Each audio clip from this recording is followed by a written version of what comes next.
Olá, eu me chamo Salomão Braga Santos e irei iniciar a apresentação do nosso seminário. Os outros discentes são Atos Tavares Matos, Natália Lobato Moraes, Neila Gabriele Silva Pereira e Valéria Alves Chaves. Somos alunos da Universidade Federal do Pará, do Instituto de Ciências Biológicas da Faculdade de Biotecnologia do curso de Engenharia de Bioprocessos. O tema do nosso trabalho é Eletricidade e Eletromagnetismo, aplicações da engenharia. O referencial teórico foi o livro Fundamentos de Física Eletromagnetismo, Hardy e Resnick, 10ª edição. O objetivo geral é apresentar a importância da eletricidade e do eletromagnetismo na área da engenharia. Contextualização. Em 1672, Otto inventa a primeira máquina geradora de cargas elétricas, onde uma esfera de enxofre gira constantemente, atritando-se em terra seca.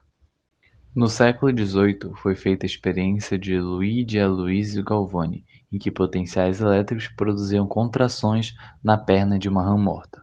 Essa diferença foi atribuída por Alessandro Volta ao fazer o contato entre dois metais e a perna de uma rã morta. Essa experiência foi atribuída à sua invenção chamada de pilha voltaica. Ela consistia em uma série de discos de cobre e zinco alternados, separados por pedaços de papelão embebidos por água salgada. Com essa invenção, obteve-se pela primeira vez uma fonte de corrente elétrica estável. Por isso, as investigações sobre a corrente elétrica aumentaram cada vez mais. Já o eletromagnetismo tem sua descoberta muito unida com a eletricidade, porque Tales de Mileto, ao esfregar um âmbar em um pedaço de pé de carneiro, observou que pedaços de palhas e fragmentos de madeira começaram a ser atraídos pelo próprio âmbar, e aí surgiu o nome eletricidade. Porém, essa atração dos fragmentos de palha e madeira para o âmbar, ela também é uma característica do eletromagnetismo. E por isso há essa interrelação entre eletricidade e eletromagnetismo. E em 1831, Michael Faraday descobre que a variação de intensidade da corrente elétrica que percorre por um circuito fechado induz uma corrente em uma bobina próxima. Uma corrente induzida também é observada ao se introduzir um ímã nessa bobina. Essa indução magnética teve uma imediata aplicação na geração de correntes elétricas.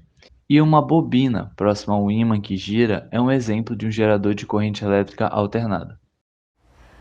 Uma das aplicações da eletricidade e do eletromagnetismo na engenharia pode estar presente em máquinas para o laboratório, como é o caso do digestor de amostra por microondas, que é um equipamento de laboratório para preparação de amostras que surgiu como opção à tradicional digestão ácida, que era feito de forma aberta, tipo em placas de aquecimento ou bloco seco, ou em um sistema fechado, constituído por blocos de aquecimento e vasos metálicos. A digestão por aquecimento em microondas apresenta como vantagem a aplicação para todos os tipos de amostra, com aquecimento rápido e direto na amostra, além de um avanço no sentido de acelerar os tempos de digestão. Define-se como microonda a faixa do espectro eletromagnético que compreende comprimentos de onda entre 0,1 a 100 cm.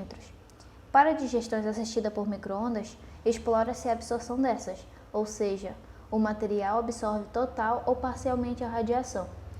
Nessa situação, a energia eletromagnética das microondas é absorvida e convertida em energia térmica, com o consequente aquecimento do meio.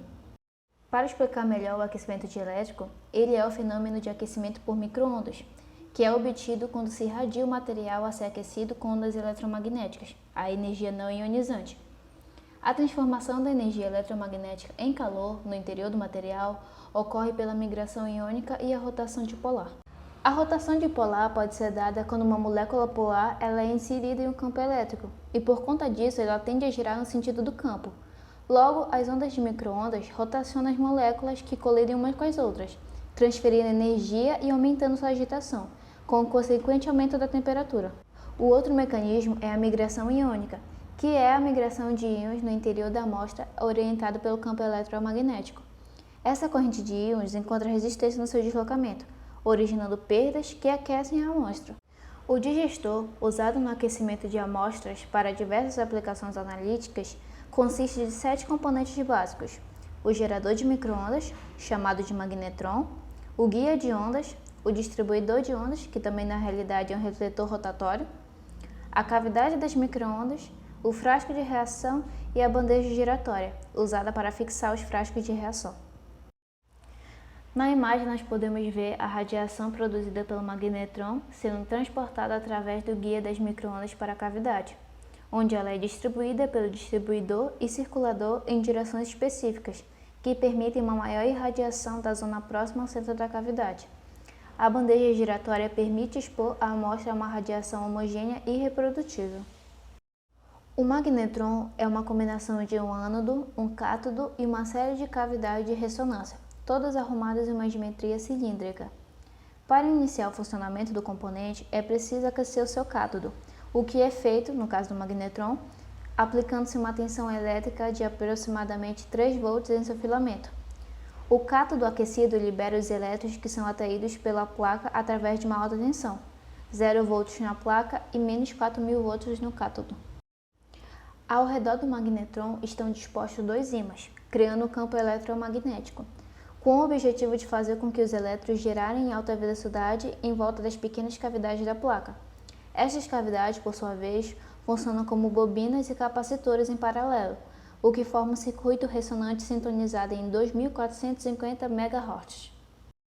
A potência de radiação emitida pelo magnetron é controlada mediante a fixação de ciclos de operação de forma descontínua. Esses ciclos de trabalho definem a relação de tempo na qual o magnetron permanece ativo ou inativo. As aplicações do digestor por microondas podem ser em laboratórios com interesse na extração de elementos de amostras orgânicas e inorgânicas, sólido e líquido, empregando ácidos minerais e aquecimento para dissolvê-los, com a finalidade de reduzir o tempo de digestão. E as vantagens do digestor por microondas em relação aos antigos equipamentos de digestão que não utilizavam do eletromagnetismo, podemos citar a redução do tempo de digestão, a menor perda de amostras voláteis, ela evita vapores ácidos nos laboratórios, evita a contaminação das amostras, além de se poder controlar todos os processos. Então, agora o equipamento que vamos apresentar é o agitador magnético por indução. Ele é um aparelho utilizado para homogeneizar soluções por longos períodos de tempo, de minutos a horas, não devendo ser nunca utilizado com líquidos viscosos ou soluções de grande heterogeneidade.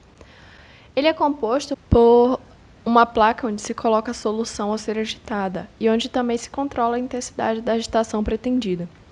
Esse equipamento tem um ímã integrado ao motor que controla a velocidade da rotação, permitindo assim uma agitação mais eficaz.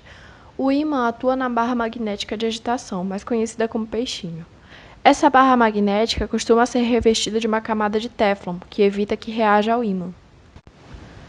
Com relação ao seu funcionamento técnico, o motor de velocidade regulável é ligado a um ímã. Esse ímã provoca um campo magnético e esse campo magnético é o que faz o movimento rotacional da barra magnética de laboratório, o peixinho. Com isso, as soluções são agitadas na velocidade pretendida. Para a utilização do agitador magnético é necessário manter algumas coisas em mente.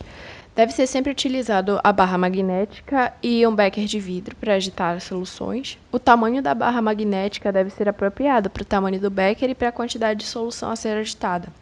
O diâmetro do becker deve ser sempre superior ao comprimento do peixinho.